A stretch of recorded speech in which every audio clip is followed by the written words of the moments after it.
I'm so glad that you're here for episode 70 of the Autism Outreach Podcast. I am your host, Rose Griffin, and we had a great conversation today with Marie Muratalla. Today, we are diving in deep and we are talking about gratitude and mindset. And I don't know about you, but this time of year, these are amazing things to discuss because let me tell you, I'm stressed. I'm stressed out. So if you haven't met Marie, she is a speech language pathologist. She is a podcaster and the founder of the Say Thanks More community.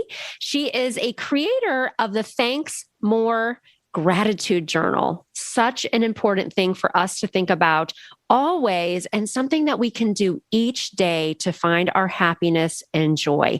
She helps with social media. She shares really amazing tips and strategies on Instagram and on TikTok about gratitude and mindful habits. And she's a mindset coach, and I love that. And so today we really talk about setting boundaries.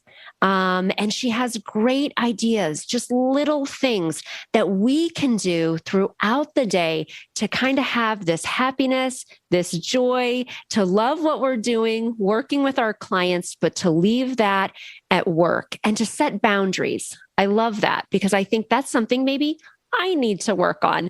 So buckle up. You're in for a treat. This is a great one. You're listening to Autism Outreach Podcast, a podcast full of ready-to-use strategies to help those with autism strengthen their communication skills. Here's your host, Rose Griffin of ABA Speech, a speech therapist and board-certified behavior analyst who shares tips you can use in your next therapy session. All right. Thanks so much for joining us on episode 70 of the Autism Outreach Podcast. And we have a great show today. I'm super excited about this show. I've been looking forward to it. And we have with us Marie Muratalla. Thanks so much for joining us. It's great to have you on. Thank you. I'm happy to be here.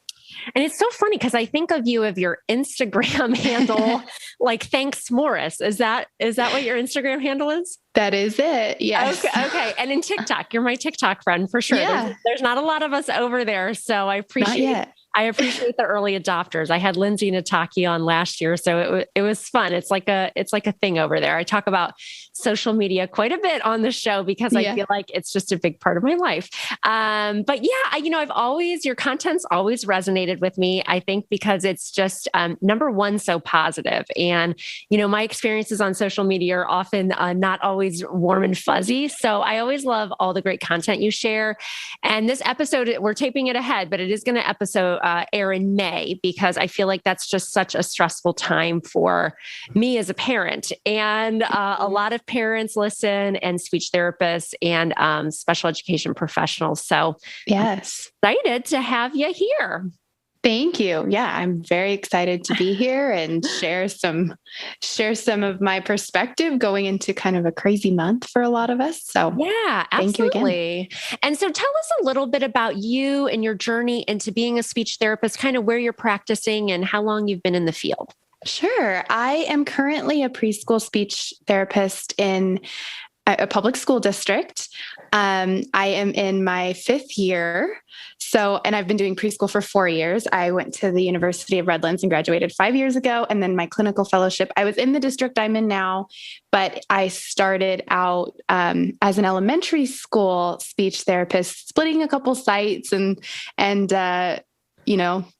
kind of bebopping around the district. Yeah. Okay. And it was a good challenge. It was lots of good learning that happened that year. But when an opportunity to transfer to a preschool position opened up, I didn't have any intention of being a preschool speech therapist, I should say. When I graduated from grad school, I knew school age was where I wanted to be. I had a huge interest in working within, with the autism population. Oh, okay.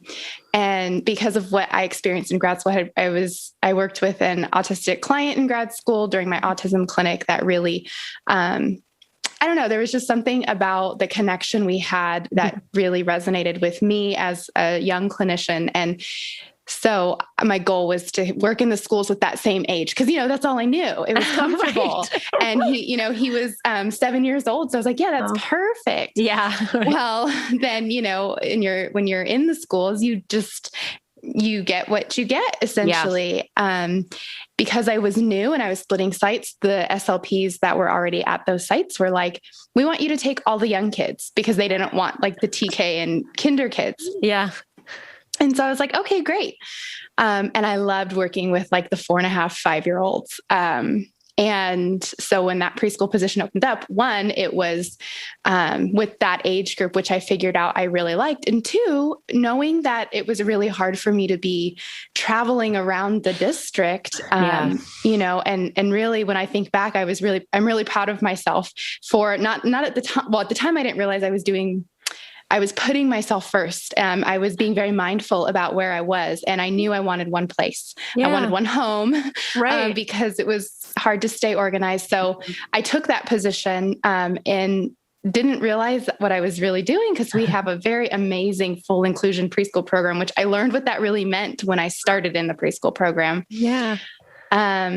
So that's where I've been in that program. And then, obviously we all know 2 years ago, we all had to readjust the way we did our jobs. Right. Yeah. That was wild. I remember being on a podcast. No, not a podcast. It was a webinar.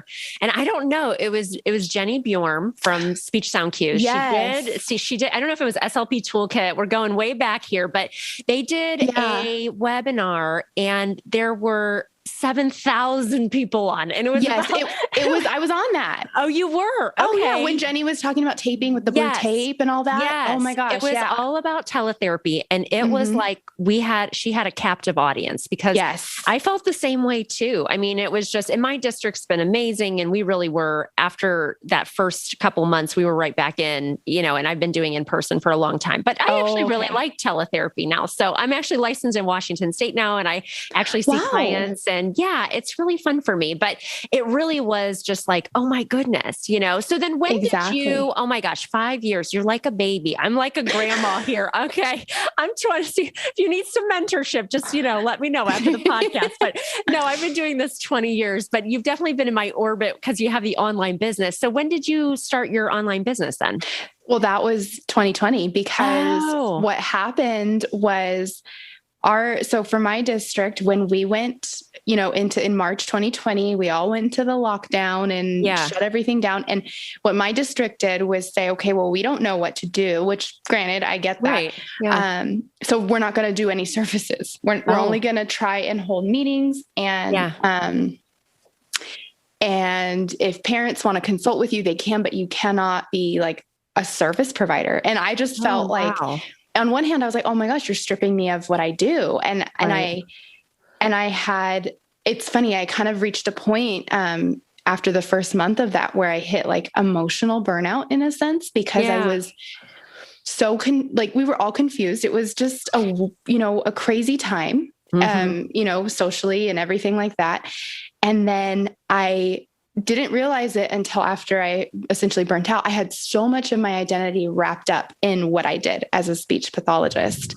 And, and I loved, and I still do love my students, but like, I had to come to terms with this whole, I'm not going to see them. Like these kids that are going to kindergarten, I may not see them and, for years. And that was hard. And, and also like, are they okay? Like, do they need anything? All those little things that, we did every single day, all the consistency and everything.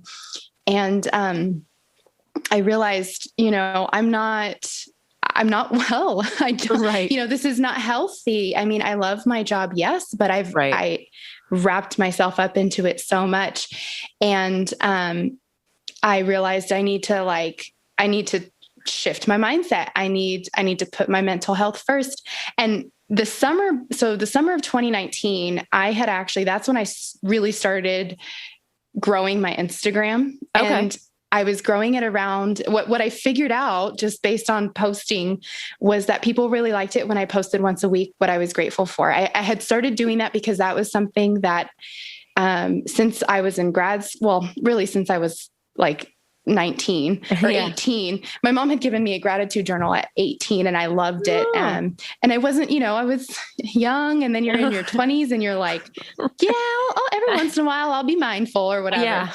But when I was in graduate school, I did have a professor that is actually my autism clinic professor that instead of our SOAP notes, we did our SOAP notes after every session, but one of them always had to be more of like a reflective journal entry to really be paying attention to ourselves, not just our clients, which was fantastic. Yeah. And that really resonated with me. And so after that semester, I just kept doing that and journaling and getting back into, the gratitude thing and starting to listen to more podcasts and talk to more people about, all this stuff and kind of attract those minds or those conversations, I should say. And it was really cool. So then when I started my Instagram, that's where the thanks comes from, because I knew in some way, shape, or form, I wanted to include that abundance mindset, and that grateful living, and as I did that and people really took to the gratitude, like I would have people start to be like, I want to do it. And like, they would create a gratitude list and I realized, this is work. Like this is taking off. Like people really like this. I think it's your overall positivity, because I feel like, especially as speech therapists, you're 5 years in, but it's like we go to school for, and, sometimes, we do have, I'm a BCBA, right? So we have a lot of BCBAs that listen. So, we go to school as speech therapists, you get your undergrad for 4 years, and it's extremely competitive to get into graduate school. Then you get into graduate school and then you're studying so hard because it's so much new information that it's just extremely, extremely stressful. So I think the fact that you had that professor that did that, wow, that's really amazing. Have you talked to that professor? Do they know that you have an online business? I need to reach out. Oh, okay. I need to reach out. Actually, somebody recently told me like, you should contact that professor. I always give my mom and my boyfriend a lot of credit as well, because they've been, so both of them have influenced me in such a positive way with that and really supported that, but they've all taught me things too. Yeah. But that once I started building like a community, I guess, on Instagram with it all, I started designing a journal because I thought, well, how cool, but like, I want people to like feel the way I feel when I journal, kind of the thing. Like I want, so I started researching like, well, what are the benefits of journaling? What are the benefits of gratitude? Like really, where's the science at? Because there are scientific components, Right. So I had started designing it. Then the school year started. Didn't think about it. So in 2020, when I realized like, maybe I need an outlet, I need a healthy outlet, and going back and creating that and then opening up, my online shop and really sharing that with everybody, was a great way, not only for me to kind of get my mindset right in a sense, through that creative process, because creating something like that is such a positive process. Right. But it's also been a way, there were a lot of people that I wasn't the only one that felt that way. There were a lot of us that kind of were at that point, whether it was because we felt so wrapped up in our jobs or just because everything was so stressful. And there was just that kind of quick onset of burnout, that might have happened. Right. And the unknown, I think that's what it was too, is like kind of like the unknown. And then every district is dealing with it differently. And it was, for me, it was crazy because I worked 3 days a week in a public school. So, they were dealing with it a certain way, but then my company was doing a contract for a local district. So they were doing it a different way. So one was Zoom, one was Google Meet. It was like one, the parents are super involved. One, the parents are working. They can't be on the computer. So it couldn't be more different. And then my poor husband, I have 3 kids. So he was here hanging out with them, and it was just trying to do school. It was a whole. So if people are feeling kind of stressed, I love that kind of background on how you got into this. It's really fascinating. And you have to contact that professor because she would be very proud of you. I'm just telling you. But can you share with us some daily mindful habits that might be helpful for professionals or parents that are listening to kind of start to incorporate? Yeah. And I think that's one of them, just having a daily gratitude practice, whether you do it morning or night or middle of the day or morning and night or whatever. It's something that, it seems so simple, just, think of 3 things you're grateful for. But when you really do sit in that gratitude for whatever it is, no gratitude is too small, and you express it. That's why I highly recommend the gratitude journal process, whether it's, journaling in a journal, whether it's in your phone in the notes section, whether you bust out, your memos and you take a voice recording and you just say, I am grateful for this, this, and this right now. Because what it does is it really brings you to the present moment. So especially when, there are big or little changes, I mean, that's huge.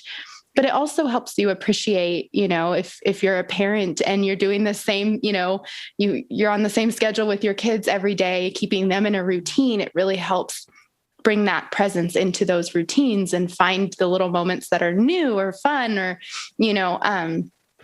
or just bring you an immense amount of joy. So that is definitely something. I even have like a little Post-it wall in my office at work, and I'll just put Post-its of what I'm grateful for on there. And other people that walk in can totally do that too. But that's kind of my way of bringing it to work when I need a moment to shift my mindset. So that would be my first one for sure. Recently, something that's been really good for me, especially in this busy IEP season I'm having, is making sure I fit in at least 3 minutes a day of morning meditation. And 3 minutes doesn't sound like a lot, but it's just, it's consistent. It works for me in my morning routine. And it's something that, just when I'm just focusing on my breath, I don't hold many expectations, but it is something where I give myself time and a space to just feel, to just be in touch with myself, whatever it is I need. So that is something I always like to recommend. I like that because people usually just right from the second when they get up are just racing, whether you have kids and you're getting them ready or whether, you don't have kids, you're just, like one thing I've tried to do, it's not meditating, but I've put myself on a social media behavior plan. Yeah. So what I've done is I've muted certain people that when I look at their content, it irritates me. And that's been super helpful. And the other thing that I've done is I don't check anything social until I get to like my work desk, whatever that means. So if it's like that ABA speech day, or if it's like a school-based day. And that has really been good. I feel like our phones are, talking about your job being part of your personality. I feel like we're so tied into social media that it's like, this is not real life. You know what I mean? Like, I just feel like it can be such a negative place, or it can be a place where you're looking at stuff thinking like, oh, well, why didn't I do that? Or, it can just be a hard thing. So that has been helpful for me. So I'm not meditating, but I have put myself on a bit of a behavior plan that way. But that was the other thing I was going to say too, is not checking your phone. I mean, some people say like at least 15 minutes after you get up. I really try to go at least 30 minutes. Really, I don't say I try because now I've built the habit in, and that's just typical for me. I keep it on airplane mode and away from my bed when I sleep. And I bought a little cheap alarm clock to really reinforce this. Yes, I like it. Yes. And that's been super helpful for sure. On weekends, definitely I try to go longer and really just enjoy my morning. And then at night, I do the same thing where I try not to be on, especially social apps, for like an hour before I go to bed, because what I noticed in myself, and I've talked to other people, whether, they're in my one-on-one coaching sessions or courses or anything like that, but I notice the times that I'm tired. So right when I wake up, when I'm still acclimating to the day, or when I'm getting ready for bed, those are my most emotionally vulnerable times. Those are the times I'm going to fall into comparison traps. Those are the times I'm going to maybe get more irritated with things I see on social media. And those aren't necessarily ways I want to start my day or end my day. And if I do happen to fall into those, like, I still give myself grace. And then I go maybe into that journaling practice where I maybe reflect on how I feel and then maybe think of what I'm grateful for or whatever.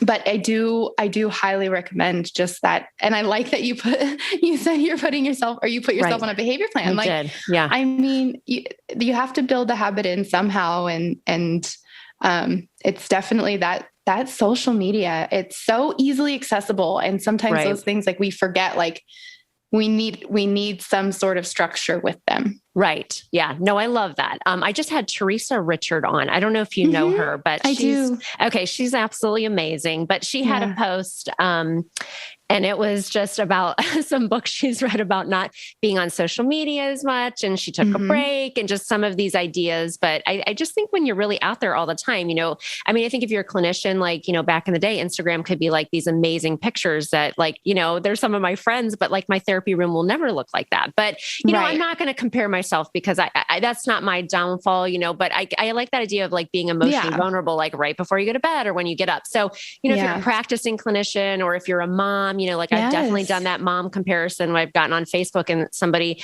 in my neighborhood is like, cutting up green peppers for their kids' lunch and my kids like would never eat that. And then you're like, well, why is that? Why don't my kids want to eat a donut? I mean, it's like you get into that mindset. So I think it's good. Like these are simplistic things, but I don't think when we're in the thick of it, like working and doing life, it's hard to just think about these very small things in your day that can then have such a big carryover to like your overall mental health and just happiness. Exactly.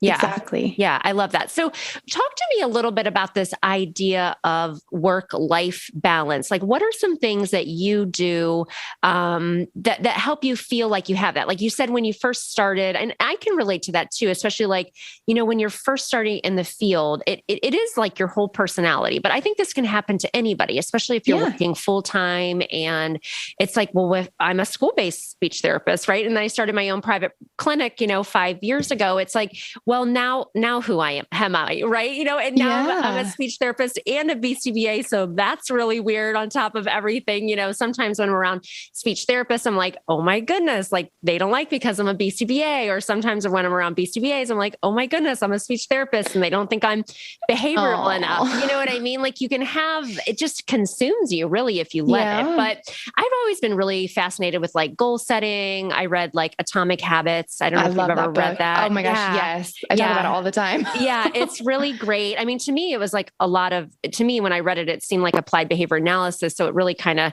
flowed with everything that I kind of do in my life anyway, in general. But this idea of kind of work-life balance, for people out there might be thinking like, it's May, Rose. I don't have that. Like, is there anything you can share with us that you do in your own life that can like help us feel more balanced? I think, a big piece is I really do strive to not, and this has been something I've worked towards, but to really not, be focused on the things that are happening at work when I'm not there. It is not, but I say that, but then I also had a time now that I can say I didn't have that physical boundary where I was working from home, and so all my therapy materials were right by my desk when I would try to shift over and be working on journal stuff, or even just sitting in my office decompressing for a minute with a cup of tea or whatever it was. Like you see them, they're there, you think about it, whatever. But it is important to me. Like one thing I did early on, probably my second year of work, was I took off my work email from my phone. That's something for me that really has helped me leaps and bounds because I'm not getting notifications. I'm not getting updates. Even last night, a friend of mine texted me and was like, did you see the email? I'm like, no, I didn't. I'll check in the morning. Sometimes you have to be, it's basically what I'm saying is you set boundaries with yourself or with other people. I've had, colleagues of mine on a Saturday asking me about a question about an IEP. And I've had to say, hey, I'm happy to look at that on Monday morning. Or whatever it is, I'm not shutting them down, but just I'm building that boundary because I choose not to work on Saturdays and Sundays, not as a speech pathologist, I'm doing other things. Yes. That's so huge though, like setting boundaries. Like I just love that so much because I do that a lot because I work, I have ABA speech and I have my, I work in a school 3 days a week and, I do my schoolwork on the days that I'm in school and, I have to leave at 3 to get my kids off the bus. And I have my contracted hours are a little bit different. And, every once in a while I feel a tinge of feeling guilty for those types of things that are completely fine. But I don't know why we do that to ourselves, but I've been in those situations too, where it'll be a Friday. That's my ABA speech day. And someone will text me and say, hey, did you do that progress report? Did you read that email? And I'm like, oh my gosh, like I'll get to that Tuesday. You know what I mean? Because it's kind of like when I'm there, I'm totally there. I'm all in. Right. But when I'm not there, I really need that time to be away so that when I am there, I'm feeling energized and ready. Exactly. You're present with it. That's right. the whole thing. Yeah. So I definitely, the boundaries are a big piece of it for sure. Yeah, no, I love that. So you said there's some research, but I'd be curious because it seems like this is like a big part of your life. What are some of the research or kind of like, why should we start doing these things? Right. It's like for some people, they may be listening and thinking like, I am so stressed out. Like, what can I do to feel better? But these are essentially a new habit and something that you do have to put some brain power behind. And anytime we create a new habit, it's hard to keep it. So why should people listening be thinking about maybe incorporating some of these strategies into their lives? Well, the first one, like I mentioned, that gratitude journaling is really helpful because from what I've studied and learned, and what kind of actually now that I think about it, I'm like, it sounds so obvious, but it's when we are practicing. So studies have shown when you're expressing what you're grateful for in a journal format, maybe you're saying it out loud or whatever, you are increasing the serotonin levels in your brain, which because like when they're increasing, the cortisol levels are decreasing. So when you are practicing gratitude, essentially you are reducing your stress levels because cortisol is, the stress hormone, as they might say. Serotonin is the happy hormone, as I've heard it be called. And so the more you do it, the more you're bringing yourself into that present moment. And it can be such a helpful, healthy way to, one thing that I always share, because I've in the past been the type to see an email that has, an announcement that I'm not happy about, or a change that's coming, or a document I didn't file right, or whatever. And it gets frustrating. And, instead of responding to that email in the heat of the moment when maybe I'm feeling a little bit tense or anxious, because that's only going to make me feel more tense or anxious, I will, get up, go outside and take a walk and kind of tell myself things that I'm grateful for in the day. Because when I'm doing that, when I'm kind of reliving those good moments that I'm grateful for, my brain is actually really reliving them, and the dopamine and the serotonin and all of that is just elevating, which is kind of helping to bring the stress down and give me that quick mindset, that quick reset, quick mindset shift, and a good, reset and maybe, re-energize or whatever. So that is definitely something that I have found so interesting. Even just with journaling, I have, been looking into a lot more of like how it reduces stress. Like, why does it reduce stress? And a lot of what I'm reading is just the fact that you're giving your emotions, your feelings, everything a place, and you're allowing your brain to kind of organize them. Even if it seems like, I look at some of the things I journal and I'm like, I'm all over the place, but I'm giving them a home. And it does feel good after, it feels good to just get it out in some way, shape, or form. And, you don't have anybody giving their advice that you didn't ask for back. You don't have any, you don't feel judged. Like there's a lot that you're kind of mitigating just by taking ownership of whatever it is that's making you feel that tension or that anxiety. And so, even if, because you've brought it up, but I love Atomic Habits. And I talk about it all the time because I'm just like, I love how in that book he says, if you're trying to build a habit, you don't have to like carve out an hour, 45 minutes, or even 30 minutes a day. You can start and just do it for 2 minutes, do it for 3 minutes. Like when I was starting to incorporate yoga every night, I just started for 5 minutes. Like who does 5 minutes of yoga? Is that really doing anything? But it built that habit for me. And now I look forward to it every night. And now it's almost like I probably can't sleep because I'm trained to do yoga first.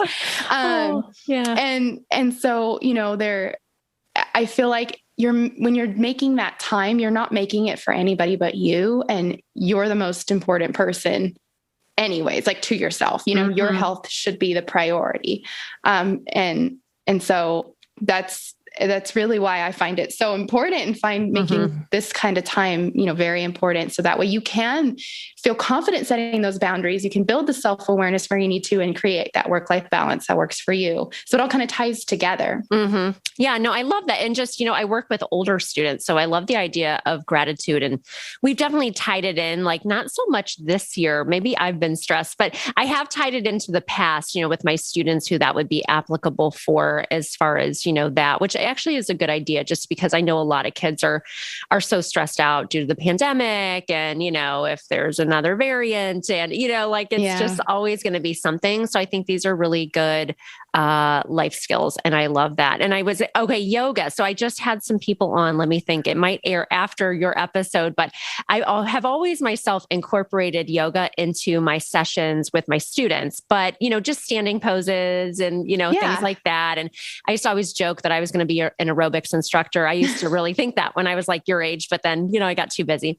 But I had some people on from Talk Yoga and they have incorporated speech therapy and yoga, and they have their own company that focuses on that. It's really interesting because I like yoga. I'm not like, I don't go to classes even, but I used to do 10 minutes of yoga in the morning. I used to do that. Yeah. I mean, it kind of sets a tone for your day. I don't do it now, but I used to. It does. Yeah, I have the Down Dog app, which apparently I found this out a couple months ago is free for all educators. So that could be something. But, that you can just put how long you want to practice. You could put like 1 minute and they'll give you like stretches within a minute. It's kind of cool. And like the kind of yoga you want to do. So if you want like more relaxation or whatever. So I've been really enjoying that because I can set it to what I need. Are there other apps that you like? That brings up a good question. Are there any other apps that you like for any of the things that we've kind of talked about today? There's one called I Am. It's that I Am app. It's an affirmation app. So every day you get a notification with a daily affirmation, which I think is so cool. I'm huge on affirmations. Actually, my latest journal that I put out, and it has a weekly affirmation, like a self-love kind of affirmation. Because they are so powerful just in, if you take a moment every day, maybe that's your mindfulness practice for the day. If you have to, reorganize and figure out a kind of a better way of doing things that day to fit your timeframes, a daily affirmation, moment with yourself is fantastic. So that's a really good app. I'm trying to think of anything else. Go ahead. No, with the affirmation, I was just going to ask, so, because we didn't talk about that directly. No. So is an affirmation something that you would say out? Does it have to be said out loud, or is it something that you just read? Or is there a specific thing to do there? The way I think about an affirmation, it's like it's a statement to yourself about yourself. So like if I were to say, Rose, you are great. You are smart. You are kind. I'm being a supportive friend. Right. Well, thank you. Thank you. But for you to turn around and say that about yourself, and really believe it about yourself. And even if you don't, you're not, believing that about yourself, to really say it every day and build that consistency and really speak those words into yourself is really what that affirmation is. So like for me, I don't always say them out loud to myself, but I'll write them down in my journal, and just have that be a moment with me, for me, about me. Just kind of reinforcing the things. Maybe I have an insecurity about something, so I change it. I twist the language. They are really powerful when you do that and kind of put that positive spin on it. Yeah, no, I love that. I mean, sometimes I do some of that to myself, I think sometimes having an online business, you can definitely get imposter syndrome. Sometimes when you're first starting out, you're getting all these speaking gigs and podcasts and you're doing all these things. And, it's just like the best thing ever because you've never done this and nobody knows you. And then after everybody knows who you are, you're kind of like, oh my gosh, am I really speaking for 1,000 people today? Oh my gosh, did 100 people sign up for this? And then you start to think like, why do I know all these things? So I think that like from a business standpoint too, affirmations can be so helpful because I think sometimes we kind of tell ourselves negative thoughts. Yes. And that's the thing too. I liked your idea about setting boundaries because I think, and I work in a very positive workplace, but I mean, I know we've all worked with people who are not so positive. And so I think like just the idea idea that you set those boundaries, the idea that you are a hard worker, but you're going to do the things during this set of time. You don't have your email, on your phone, and just some of those things. I think once you do set those boundaries, people know like, oh, well, we're not going to contact her about that now